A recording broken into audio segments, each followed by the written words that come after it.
Au Togo, l'histoire semble se plier aux caprices du pouvoir, au mépris de la mémoire collective et des cicatrices non refermées. Alors que sa décoration le 26 avril 2016 avait suscité une vague d'indignation au sein de l'opinion et des condamnations dans les rangs de la société civile togolaise, Feu-Major Kouloum, puisque c'est de lui qu'il s'agit, vient d'être immortalisé par la dictature de Faure Gnassingbé. Une salle de conférence de l'École normale supérieure d'Atakpamé vient d'être dédiée à ce personnage controversé, dont le nom reste associé aux heures sombres de notre pays. C'est un véritable affront à la quête de justice, de réconciliation et de paix véritable.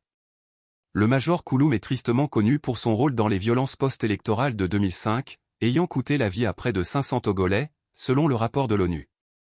Ces massacres, qui ont marqué la ville d'Atakpamé, ont laissé des plaies profondes dans le tissu social et alimenté une méfiance généralisée envers les institutions étatiques. Mentionné à plusieurs reprises lors des auditions de la commission Vérité, Justice et Réconciliation, CVJR, en 2011, le nom de cet officier reste synonyme de barbarie et d'impunité.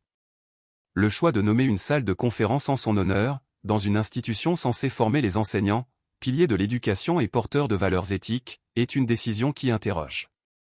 Attribuer cet espace à une figure aussi controversée revient à légitimer, voire glorifier, une page noire de l'histoire nationale. Dans un pays où les appels au pardon et à la réconciliation sont souvent proclamés par les autorités, cette décision semble aller à contre-courant.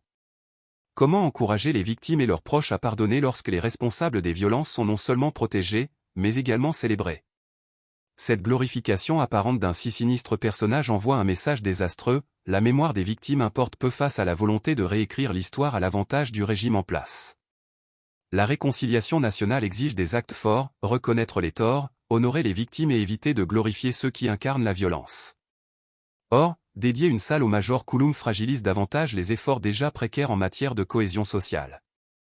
Un affront à la mémoire de Monseigneur Bariga. Cette décision est d'autant plus troublante qu'elle intervient quelques mois après le décès de Monseigneur Nicodème Bariga, président de la CVJR, qui s'est investi avec conviction pour restaurer la vérité, la justice et la réconciliation au Togo. En dédiant une salle de conférence à un personnage comme le Major Kouloum, le régime tourne le dos à cet héritage et donne raison à ceux qui accusaient Monseigneur Bariga d'avoir mené un combat vain.